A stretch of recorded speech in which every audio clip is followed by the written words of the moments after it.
Bismillahirrahmanirrahim. Assalamualaikum warahmatullahi wabarakatuh.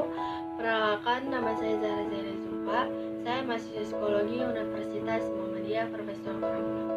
Video kali ini saya bakal ngejelasin tentang tips mengelola stres di masa pandemi COVID-19 ini. Pandemi Corona COVID-19 ini menimbulkan berbagai macam persoalan gitu. Nah, termasuk tentang kesehatan mental. Kenapa sih kita harus menjaga kesehatan mental kita? Karena salah satu menjaga sistem kekebalan tubuh kita itu yaitu salah satu dengan menjaga kesehatan mental kita gitu. Makanya kenapa aku mengambil tema mengenai tips mengelola stres pada pandemi COVID-19 ini. So, kita langsung aja di videonya. Nah, sebelum kita masuk pada pembahasan, alangkah baiknya kita mengenali apa itu stres, apa gejalanya, dan apa sih indikatornya dan sebagainya macamnya. Oke, lanjut aja. Pengertian stres. Stres menurut Andre Goldziak adalah suatu respon adaptif individu pada berbagai macam tekanan atau tuntutan eksternal yang menimbulkan berbagai macam gangguan seperti gangguan fisik, mental, dan juga perilaku. Indikator stres ini juga terbagi menjadi dua, ada gejala fisik dan juga gejala mental. Ciri-ciri gejala fisik ini, ketika seseorang mengalami stres, biasanya dia akan mengeluarkan keringat yang berlebih. Artinya dia bukan sedang olahraga. Lalu yang kedua, biasanya orang yang mengalami stres ini dia akan punya pola makan dan tidur yang berubah gitu. Lalu yang ketiga, orang yang sedang mengalami stres, Nah, setelah kita tahu apa itu stres, indikatornya, dan gejala-gejalanya, sekarang kita akan bahas tentang apa aja sih sumber stresor tersebut terjadi. Nah, secara umum sumber stres ini terjadi itu ketika banyaknya kejadian-kejadian negatif. Itu yang pertama. Yang kedua, situasi tidak dapat kita kendalikan. Artinya, misalkan kita mempunyai suatu tugas. Nah, tugas itu tuh menumpuk sampai akhir, dan di akhir itu kita nggak bisa ngendaliin. Kita bisa menyelesaikannya, cuma nggak begitu maksimal karena tadi itu gitu. Biasanya stres itu yang nggak bisa kita kendalikan, atau kita mempunyai banyak tugas, kita mengikuti kuliah, kita mengikuti organisasi, kita mengikuti komunitas, dan tugas itu benar-benar numpuk. Nah, ini juga bisa menjadi pemicu salah satu stres itu. Yang ketiga itu situasi yang tidak jelas dan ambigu. Biasanya situasi tidak jelas ini kita bingung ya, tidak ada kepastian, dan itu akan menimbulkan kecemasan seseorang tersebut sehingga menjadi salah satu sumber stres. Hal-hal apa aja sih yang bisa menjadi meningkatkan stres di masa pandemi COVID-19 ini? Yang pertama itu kondisi finansial. Yang kita tahu bahwasanya saat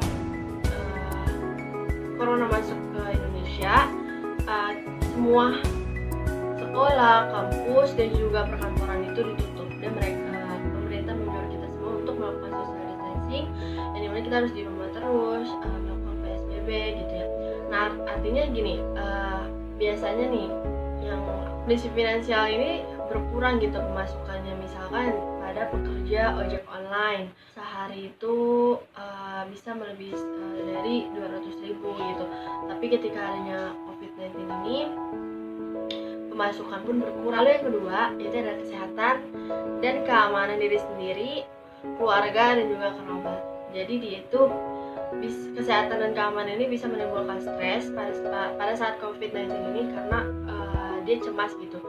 Makanya kenapa kita tidak perlu terlalu cemas, karena itu akan mengakibatkan mental kita menurun, dan juga kekebalan tubuh kita juga akan menurun seperti itu. Lalu yang ketiga, bosan. Biasanya ini tuh terjadi ketika kita itu bosan mengenai karena di rumah aja ya, yang biasanya kita kuliah, sekolah, mengajar, kita keluar rumah, beraktivitas seperti berorganisasi atau berkomunitas, bertatap muka dengan teman-teman. Tapi semenjak adanya corona ini, kita hanya bisa melakukan tatap muka itu melalui video call atau secara online kayak gitu. Nah, ini menjadi salah satu pemicu stres, yaitu bosan seperti itu. Setelah kita membahas tentang sumber stres, terus lalu pengertiannya, indikatornya,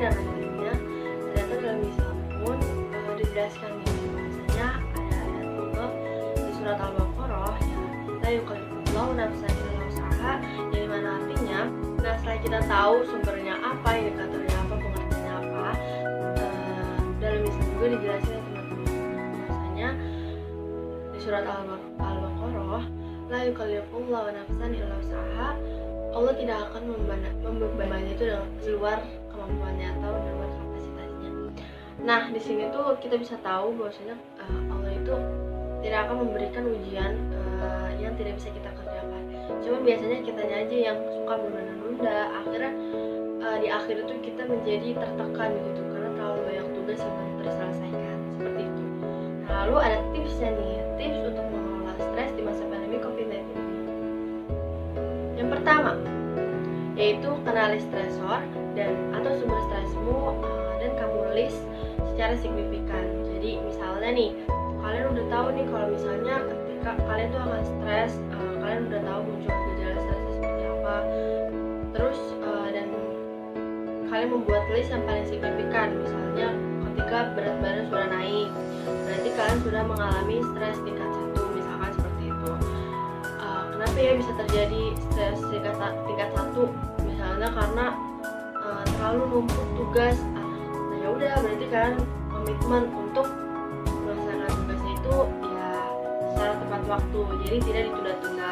Yang kedua, berlatih mindfulness untuk memfokuskan perhatian untuk mencapai diri yang lebih positif dan tenang. Nah misalnya mindfulness ini kita bisa melakukan yaitu dengan meditasi. Ada nih meditasi yang bisa kita lakukan pada diri kita sendiri di rumah.